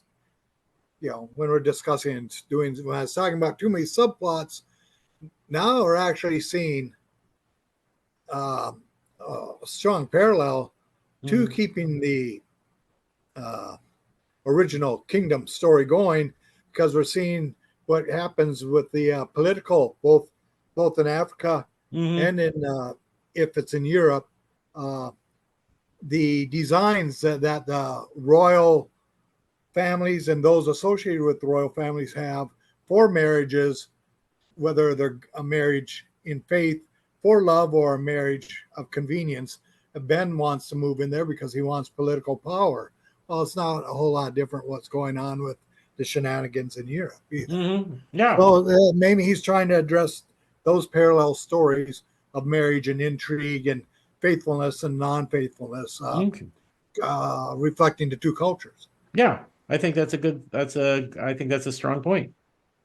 So, well, chapter 17, we do find out that King Otto was shot, and poor William Wessel, the wimpy bookkeeper, was framed for this. The letter he had was part of the evidence against him that he was supposed to deliver. He didn't know it. The gun that was used was what was dropped out of a window next to him. And one of the other plotters, um, Carlin, is the person who shot King Otto, shoots William as well. And Otto's given a state funeral. And there's a quote from the book here. As it must to all men, death had come to Otto, and nobody gave a damn. So, um, yeah. I think So that's a great line. I mean, that just like business as usual. yeah, and we once again see evidence of men ruthlessly using one another for their own purposes. Much like Ben Sada is back in Africa, but unlike the Sheikh and unlike Aziz, who are decent human beings and always trying to do the right thing. So, any other comments from that chapter? I marked that line as being a great line also. Mhm. Yeah, it is a wonderful line. Um, then chapter 18 is back in Africa. Aziz decides to ride back to the Sheikh's village and find out what's going on. Before he leaves, he hears Colonel Vivier denouncing him before Marie, and he realizes there's a quote from the book: "Evidently, regardless of character and deportment, all men were not equal." So his feelings are hurt. He thinks he's not worthy of Nakla either. He dresses in his lion cloth and his band, and he has a bandolier for the weapon he has, and he heads out back into the desert. So much like Tarzan in Return of Tarzan briefly said, the heck with civilization. It's another parallel, because he thought he lost Jane and he just didn't want to deal with it anymore. Aziz is kind of going through the same thing. Um, he is greeted by his lions, but he just wants to be alone. He just basically wants to uh, um, just get over the heartbreak. He wants to mope, yes, and you can't blame him for that. Aziz arrives at the Arab camp. He's turned away there by the sheikh, and he just says, "Well, I'm the brother of the lion, and you got to let me talk to your daughter."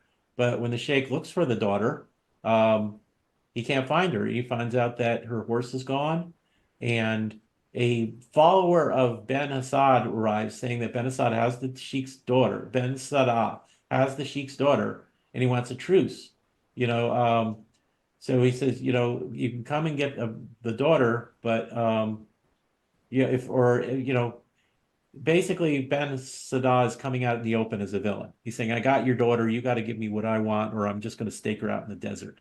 The messenger returns towards him, and Aziz follows this guy. And that's the cliffhanger end of that chapter. So the various plot lines here are coming together. I think the whole subplot with the French girl is ended. It's served its purpose. And he's now going out to try and rescue the girl. So we're coming to we're going to come to several action climaxes here soon. Any comments from you guys? Would you say there's like 3 or 4 freight trains and they're all heading towards the same Yes, destination? basically, because we've got Ben Sadah and we've got Aziz, and then we have those outlaws that are going to be involved in a chapter or two. So lots of stuff going on here. And this is typical for ERB. About four chapters or so before the ending. It's like, okay, let's get everyone into the same room here and then see how it's going to be. See who lives. Yeah, basically, yeah. So he's building towards a climax and doing it really well, I think. That's a pretty frightful thought, getting all these people in the same room. Would be. Stand back. Oh man, you do not want to have the job of having to clean that room afterwards. Right. Exactly. So, okay. John Wick. Yeah. Chapter number 1. We are just about to start on chapter 19. Thank you. Go ahead. Yeah, so Ferdinand back in Europe, Ferdinand's made king. This is just, he fires Count Sarnar, the head of the police, and he puts a sycophant of one of his own guys in his place.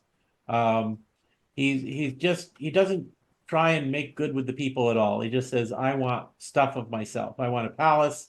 I want cool stuff, and he's just a terrible king in every possible way. Maria, his wife, threatens to take her money with her if Ferdinand divorces her. Hilda is unhappy. She's actually brought into the palace. So poor Maria has to watch her husband with his mistress openly. He's not even trying to hide it. She goes back to her own country. He's thinking of just invading her country now. He doesn't care about the consequences. He just wants the wealth that's there. William's wife, remember William, the wimpy guy who was framed for murder and then killed? She figures out that her husband was set up to take the fall, and she knows who did do it, and she starts planning to get him. So once again, back in Europe, you need a scorecard to keep track of all these characters. Did you mention that Sarnia got fired? Sarnia did get fired, yes. So there's a new head of the secret police who's pretty much just a yes man for Ferdinand. and just wanted power. He wasn't interested. Once again, he like Ferdinand, he wasn't interested in doing good. He just wanted his own stuff. So any comments on chapter 19? Somebody in here says Hilda has more common sense than Ferdinand. That's probably true, but Hilda's apparently just accepted that she gets to be a king's mistress. So Hilda, I have sympathy for her because she wasn't given a lot of choice, but you kind of lose some sympathy when she starts throwing fits because Ferdinand's not paying attention to her, is Yeah. going to marry Maria. So it's, so she's kind of accepted her situation and wants what's best for her again. So I think you could say she's been corrupted by all this. And that came from Burroughs. That was in the dialogue he was writing. Mm-hmm. I mean, as opposed to being a comment by one character to another. Yeah. That statement just struck me as being straightforward and saving time and telling me what the situation is. Yeah, I think it does. And it's clear that Ferdinand doesn't have a lick of common sense. I mean, he's digging his own grave here with his actions as king, but it doesn't see it at all. So, which he should. Yeah. Yeah, since the last two kings were assassinated, he really ought to give this sort of thing more thought. So, okay, chapter 20 is back to Aziz following the Ben Saddah's messenger back to the camp. When he gets there, he sees a gun battle going on because Arab marauders, outlaws, are attacking the camp. He recognizes Ben Saddah there. He follows them, as they return to their camp. That night, Nakla escapes on her own, but she's captured by the outlaws, led by a guy named Sidi al-Sagir. And they decide to take her south and sell her, but they're followed by Aziz. And that night, Aziz climbs down from the cliff to the marauders' camp. She rescues Nakla. The bandit outlaw, the outlaw leader, wake up, and he has a kind of a feeling that something's wrong. He sets out the alarm, and he sees them trying to climb the wall in a cul-de-sac. So Aziz leaps on them as they come up to it, leaps on the guy, but he's knocked out, and they seem doomed. He and Nakla are recaptured. So cliffhanger there. And there are some great action scenes. This is almost an all action chapter. And we know how well ERB did action. This is like fun stuff. So comments from you guys? What chapter number was that, please? That was chapter 20. I keep asking this because I didn't write chapter numbers down in my notes. Oh, okay. Yeah, I agree. That Wow. was an exciting chapter. Mhm. And I don't have anything to add to it. Go ahead. Okay. Well, that jumps us to chapter 21. Back in Europe, one of the plotters is meeting with other army officers. They have a big list of grievances. They want to form a republic with a liberal constitution. But some of the people they want to put in charge are kind of rotten. So you don't know how well that will happen. They set a day for like the next Friday the 13th will be the day of their coup. Ferdinand, in the meantime, is busy building a new palace, even though his country can't afford it. Hans killed his brother, is to be made a general, and Hilda will be made a countess. It's just all coming to a head. There's stuff going on with several other characters here, so this is all being brought to a head as well. So Ferdinand just continues to be an awful king, while the plot to kill him begins to just come to its crisis point. The chapter 21. Any comments from you guys? Well, Ferdinand's already established himself as someone we want to see lose. Yeah. Mm-hmm. So the idea of trying to kill the king at this time opens the door, and since we don't know what's going to resolve yet, you're wondering, in my head anyway, I'm wondering, okay, he's going to be killed. Is that going to open the door so that a contingent will end up finding or connecting with the lad, so the lad can come back and be king? Yeah. I mean, that's one of the things that went through my head at this time. Yeah, because if Ferdinand gets killed, there's nobody else in this line of succession because Ferdinand doesn't have a kid yet. So that would mean that Michael, he's probably legally the king anyway if he turns out alive. Yeah. That's room for him to come back. So yeah, if you haven't read this, once again, is he going to come back and be king, and will he be able to bring Nakla with him? So Because I think you could really think at this point that there might be a bittersweet ending where he has to leave Nakla behind in order to fulfill his Caution, responsibilities. spoilers ahead. Yeah. Yes, he doesn't. I wanted to jump in if I might. I just want to point out I am not a superstitious person, but I will. It's unlikely I will schedule anything huge for Friday the 13th. Okay. So So not that I'm superstitious. yeah. So if you're ever going to assassinate a king, he knows he's safe on Friday the 13th. So, okay, chapter 22. That's my point exactly. Go ahead. Chapter 22. There's more great action in this one. The lions who have been following Aziz, even though he didn't even know they were there, they show up, they're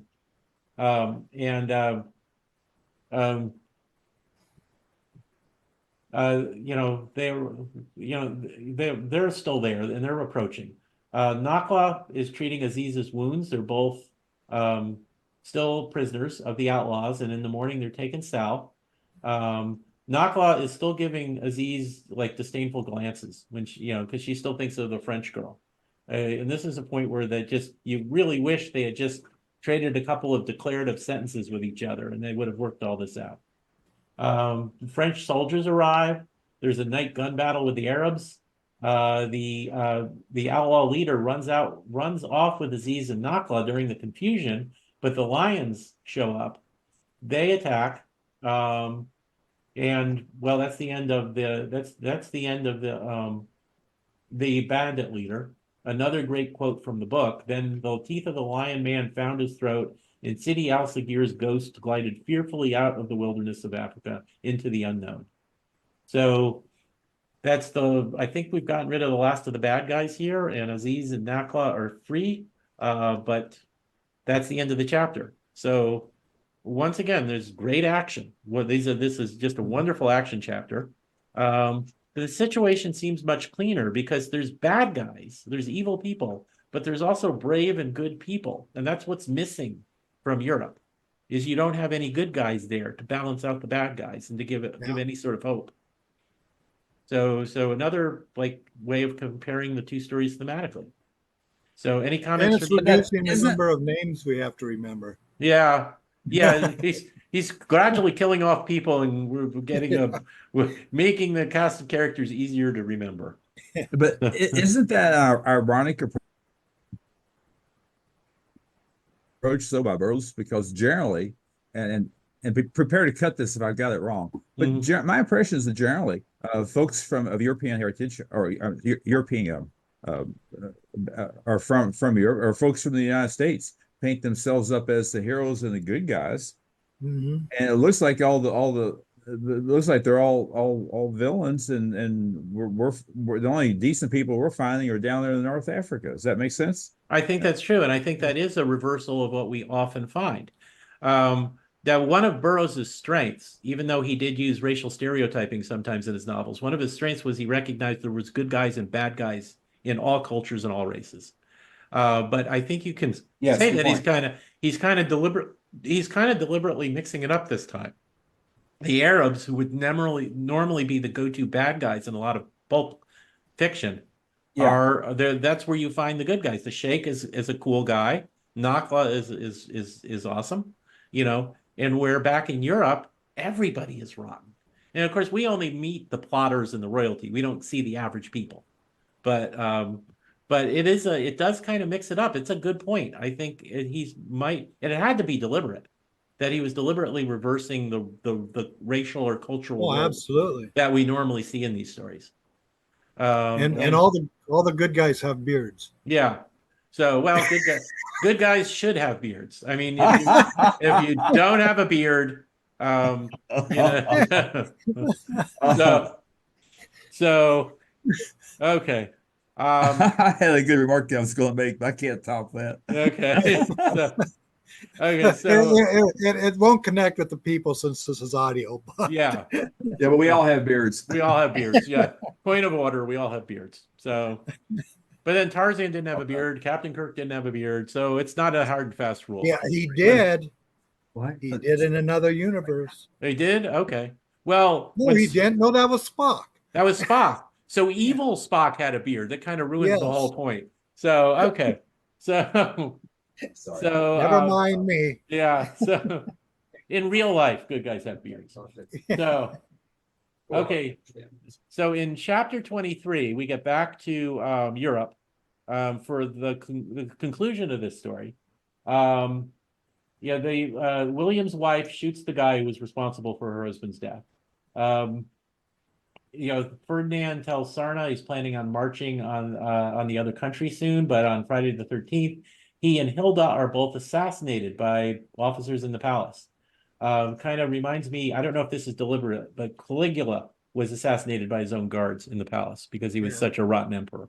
And we know that Burroughs eventually wrote a book about that.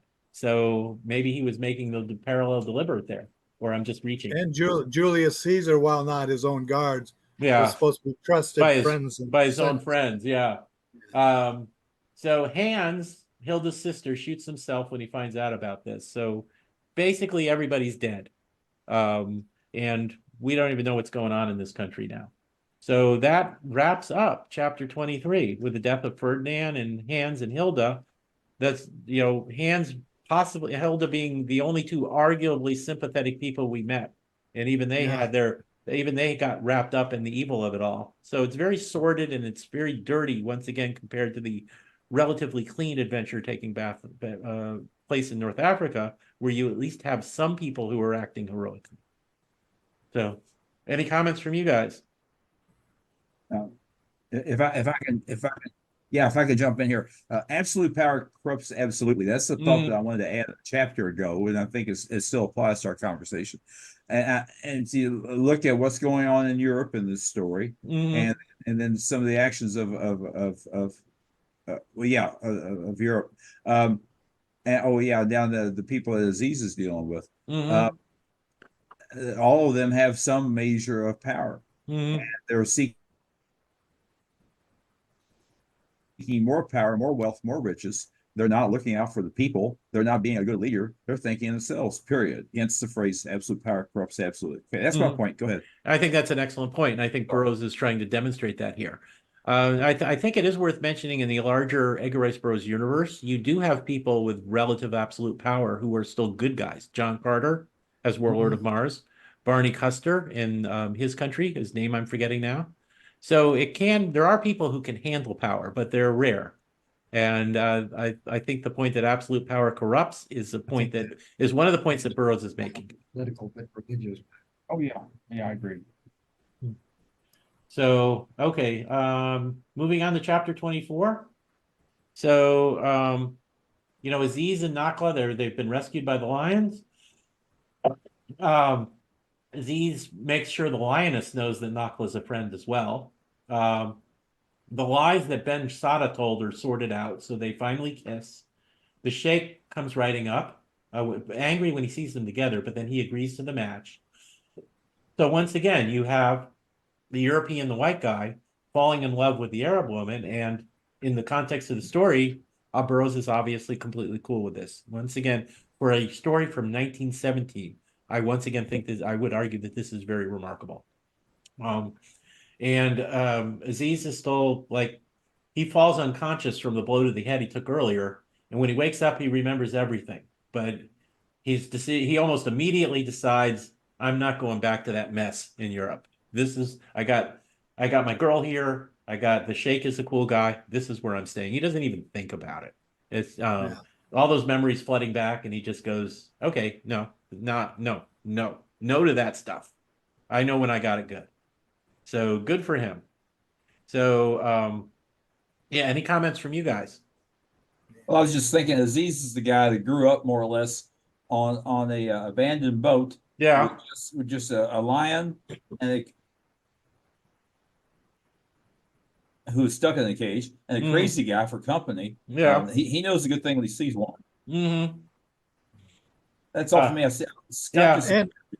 And with the departure of the lion too, thinking he's dead, in a way, he is dead to the world of the lad and the lion. Because when he gets his memory back, something that went through my head and I never mentioned earlier is normally a wild beast like lion, no matter how it was raised in a cage, you couldn't approach or put your hand in there or feed it by hand like he did so early in the story.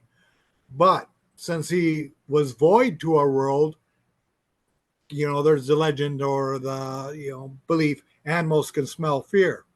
Maybe maybe the lion could sense his innocence at that time. Well, now that he passes out, is unconscious again, he's going to recover to who he really is. Therefore, he is dead to the world that he shared with the lion. And maybe that departure of the lion and the lioness coincides with that part. That's actually, yeah, I like that. I like that a lot. I hadn't considered it all because I don't think I mentioned that the lions, they think he's dead and they go away into the desert. There's no indication they meet again. So Yeah. that is a good point. At this point, yeah, the guy they knew basically is gone. So so that's a really strong point. I appreciate that. Thank you. It does enable the lions, and I agree, it is a good point. It does enable the lions to go on with their life as lions, not worry about trying to keep up with what the humans are doing. Yeah. If the lions had continued to hang around and Aziz is living among human people, that's going to be a little awkward at the very least. They would be, yeah. Maybe it's time to part ways. It probably is. Sooner or later, they would eat somebody, Yeah. and That's just not going to work. No, it's not. So if they adapt this for a Disney animated movie, when he's lying on the ground and out and lions think he's dead and mourn over him and then leave, there wouldn't be a dry eye in the house. Yeah, especially if you let the audience think he's dead for a few minutes. Yeah. Oh man, that is definitely true. I agree totally with that. But there would not be dry eye. And actually, I hadn't thought about that. But this story, it does have some, I will say, elements that you would find in a good Disney film. Really, it does. Yeah, and The Lion King. yeah. Well, yeah, and certainly. Yeah, but The Disney company and Walt Disney, back when he was alive, he was looking for humorous stories. He was also looking for well-written stories and stories that made a point. And a lot of those stories used animals in their storytelling, not just the cartoons, say of a Donald Duck. But I mean, there was some other stories. I can't think of any titles, but they had live animals being Incredible Journey. Yeah, there you go. That's a good one. That's a good one. Jim's got something here. Jim, go ahead. Well, speaking of movies, it's too bad that The Lad and the Lion was lost. it really is. It would be fun to see how they handled it as a movie. Yeah, I would have liked to have seen that. Mm-hmm. Maybe it will be found someday. So every once in a while, a supposedly lost movie turns up. So there's always hope. Yeah. This is one instance where I think a movie could be made, and forgive me, that the movie for this could be made better than the book. I think that's very possible. So, but anyway, I don't say that often about his. They would have to simplify the plot. Yeah, you would. I think you'd probably have to leave out most of the European stuff. But there is. Oh, sorry. Go ahead, Jess. Excuse me for interrupting. I've met for the entire session we've been talking. I've been meaning to mention this. And I don't want it to escape me. Now, Lee Strong, who has written at least 2 of the ERB Inc. Wild Adventure books, was talking about doing a Lad and the Lion story. I don't know where that is now. He started it. Or Jim says he started it. Yeah, he's running the writer's block. Oh, well, I'm sorry. Okay. But my point is, he was envisioning Aziz, and this is Jim. I beg your pardon. This is Lee's wording. He envisioned Aziz as being the Tarzan. That's Tarzan in quotes of North Africa, which is not a bad idea if you can make it work. In other words, someone who goes out there and a good guy does good things, help people out, about like we see our own Tarzan doing. Well, there's room for more adventures with the lion coming up and joining him occasionally, the way the golden lion occasionally joined Tarzan. Yeah. Oh, I agree. Yeah, the lion's going to be in the story in order, I think, to make it work in harmony with this original story. But I think it's a decent idea. I've not looked at any details of what he was doing. Well, I would hope that would come to fruition. I think that would be a fun story. All right, that's all I have. Okay. Well, there is a very short chapter 25 where Aziz reads a magazine story about how Count Sarna, who was the head of the secret police, has now become dictator of that country. So the plan some of the plotters had to set up a republic apparently did not happen. And he just sends, it's a great ending. He sends Sarna a cablegram which says, "Congratulations, you have my sympathy, Michael," which would have freaked Sarna out because Michael supposedly died years ago. Yeah. And would have made him worry that Michael would come back at some day when Michael never would. But it's just a great ending. I love that. But taking the story as a whole, I enjoyed this story. I think it's a great story. I'm glad Burroughs wrote it. I do understand the criticism some people have, and I do think that the two stories, though there are thematic links, legitimate thematic links, they don't mesh together as well as maybe they should have, and that there are too many characters in the European part. That being said, it's still a fun story. I don't dismiss it the way some people do as a second-rate Tarzan. I think Aziz is his own character, and I think the story itself is fun and it's got some great action moments in it. What do you guys think? Well, I would certainly agree with that, and I would add, take a look to our listeners and readers. I was urged taking a look at the ERB webcomics version that we mentioned earlier at www.edgarriceburrows1word.com /comics. It's a nominal fee, really a great offer, I think. But there's an extensive Aladdin line a story of extensive version of the Aladdin line story in there, which I think is well done, beautiful artwork, and well worth taking a look at. Yeah, and that strip actually has moved into original territory. It's told the original book story, or most of it, and it's moved into original character with some original characters and all that, and but still telling a great story. It's actually one of my favorite ones right now from amongst what ERB Comics is doing. Mm-hmm. So, yeah, Scott, any final comments from you? Yeah, I don't really have to summarize what I brought up pro or con. I thought this was a really good conversation about the book. Mm-hmm. It made me appreciate some things on my own and thought of before. What was I going to say? I was going to say something. Don't you hate that? Regardless. You want me to do it? I know what it was. I never thought of it as being a second-rate Tarzan. I never even really thought of it being a Tarzan movie or book, except for the fact it's connected because it's ERB and it falls in the territory he visits quite often. Mm-hmm. But I'd mentioned offline a month or two ago with you guys that even though the stories are very different, I tended to group it in my head with a book and a movie called Boy 10 Feet Tall, as one with E.G. Robinson in it. Because I'm thinking of so much of it is with him being at a younger age in the lad and being on his own. That even though the other one deals with him crossing through Africa during World War II and the strife that's going on, in my mind and at those age groups, and probably when I first maybe read this book and saw the movie Boy with 10 Feet Tall, with which I ended up buying that paperback too. Maybe at that age group, I just connected more in that way. So I never consider it to be a Tarzan fill-in or wannabe. Okay. And if no one's seen the movie or read the book Boy 10 Feet Tall, I give that a thumbs up too. Though it's impossible to find a movie, it seems. I'm a huge Edward G. Robinson fan, so if I ever find it, I will watch it for that reason alone. So, okay, any other comments from anyone before we start to finish up? Well, I've certainly enjoyed I'm sorry, go ahead. Sorry, Scott. I just want to say I've enjoyed this. I think it's worked out very, very well. Very, very good of Jim to join us tonight. Mm-hmm. And always a pleasure. I want to know if Jim.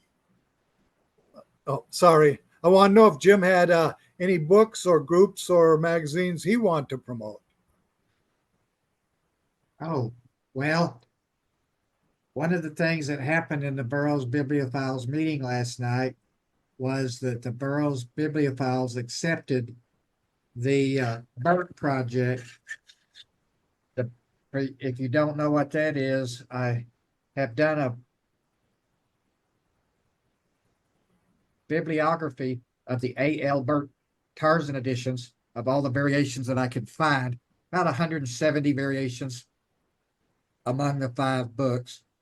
Tarzan of the Apes, Return, Beast, Sun, Jewels of Opar.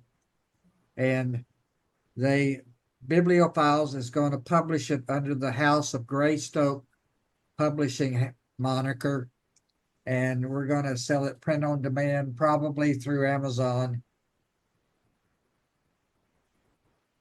So right now it's about 42 pages. We're hoping we get some historical documents from Edgar Rice Burroughs Incorporated.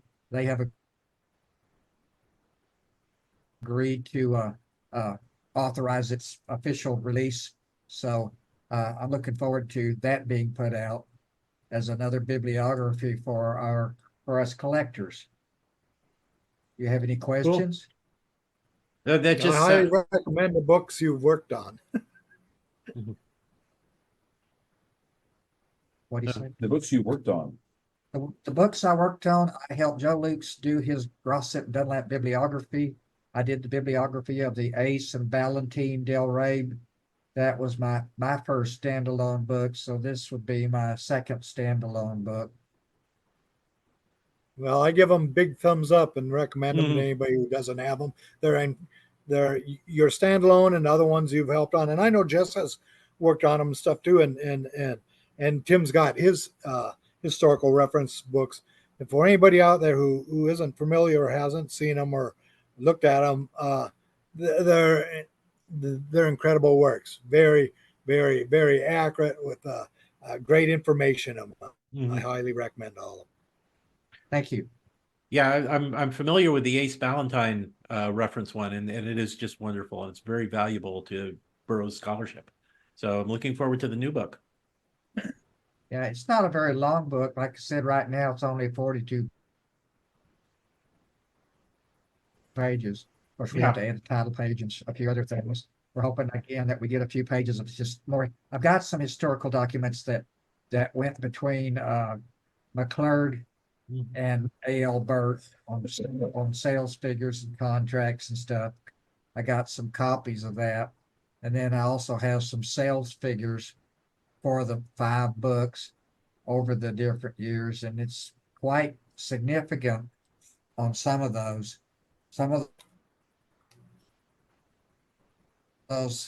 years the sales of the book were, 25,000 and up, which back then is pretty good amount of sales. Mhm. So, what'd you do with that document? Oh, it's over there. Not for this. Yeah. This document. Just Yeah. follow it. For instance, let's see. Yeah, the Tarzan and the Jewels of Opar, 1919, sold 217,500 books. And so they paid $10,875 royalty. So that's pretty significant. That Yeah, was probably one of their best sellers at that time, wasn't it? Yeah. Jewels of Opar. Yeah. So, for instance, the Beast of Tarzan in 1919 sold 82,500. Well, that was a heavy 1919 was a pretty heavy year for them. Son of Tarzan, 90,000 in 1919, 81,000 in 2020. And Well, so just out of curiosity, you mentioned that I just looked this up. The royalties for Jewels of Opar that he got that year was about 10 grand. That would be $264,000 today. Ouch. So he was making good money. yeah, So okay. So if you consider Well- that a good portion of the readers in today's world have not. yeah, 1919 seemed to be in a pretty good year. Mhm. Tarzan sold 91,000 for a income of $5,500 on that one book alone. So he was doing okay. Mhm. So anyway, The I've got pictures of all the different colors. Beast was the one I found the most variations for, and some unusual colors. One's kind of a plum color, Yeah. Yeah. and so it's been an interesting trip to to do this. It's taken me 4 years. So Well, I bought the late Joan Bladig's entire Burt collection, and which was 68 books, but she had a lot of duplicates. So I own about 92 different versions of the book myself. okay. So, well, I'm glad your research and your work is coming to fruition, and the work you do, the research you do, I think is very worthwhile, and I appreciate it. Thank you. So, okay, so that's the Lad and the Lion. We do not know, because we live in different parts of the country. We're never sure when our next episode's going to be, but we are planning our next 2 episodes to be Tarzan's World War I adventures, Tarzan the Untamed and Tarzan the Terrible. In one of those, Tarzan the Terrible, we also get a lot of awesome Jane moments, which will be fun to talk about. So that's what's going to be coming up in the future. I'm really hoping we get at least one more episode in this calendar year, but we'll be back when we can be back. And I always appreciate the patience of our listeners and still being there to listen to an episode when we do post it. So, Scott, you want to say goodbye and plug the ERB app Sure. again? Sure. Thanks for a really good night and conversation on this. I appreciate that. And anyone wants to become part of the community, like I said, membership roles are open for the magazine and for membership and participating for ERBAPA. That's ERBAPA. Just put that in your search engine. And with Jim here too, the Burroughs bibliophiles. Yeah, put I out think the- I got us a new member at the Excellent. I think I talked Bernice Jones into joining. Okay. And so there's open roles there, and they put out the Burroughs Bulletin, and a lot of us belong to both groups too. So you don't have to become exclusive. Let's just all be inclusive. Okay, and Jess, you want to plug the website one more time? Well, I certainly would like to talk about my Facebook discussion group. Or your Facebook page, yeah, sorry. For love of all things Edgar Rice Burroughs, we're open. That's quite all right. Well, you could call me anything you like. Just don't call me for dinner. Okay. But, yeah, for love of all things Edgar Rice Burroughs, where we talk Burroughs pretty near 24/7. Love to have you come join us. We consider the group as a news organization. So if there's new announcements coming out of ERB Books out of Texas, or ERB Incorporated, or Meteor House, or some or other publishers, we try to stay on top of getting that news out to our fans and members. For love of all things Edgar Rice Burroughs. So I had a great time. You have a lot of people on that page, a lot of membership. So there's a lot of fast and new information that you get there. Well, thank you. We try to keep up with the crowd. We are, to your point, we the group that is just over 28,000 memory serves, and growing pretty steadily. So it's incredible numbers. Real honor for me to be a part of something like that. Okay.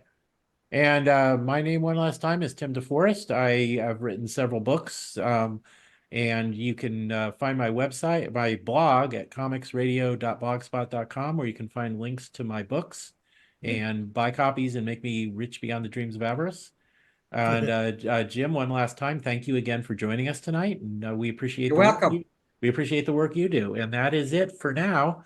Remember to submit an answer to the trivia question: what tribe of green men forced John Carter and Kantos Khan to fight each other in the arena and be in the running to win an authorized copy of Tarzan and the Leopard Men?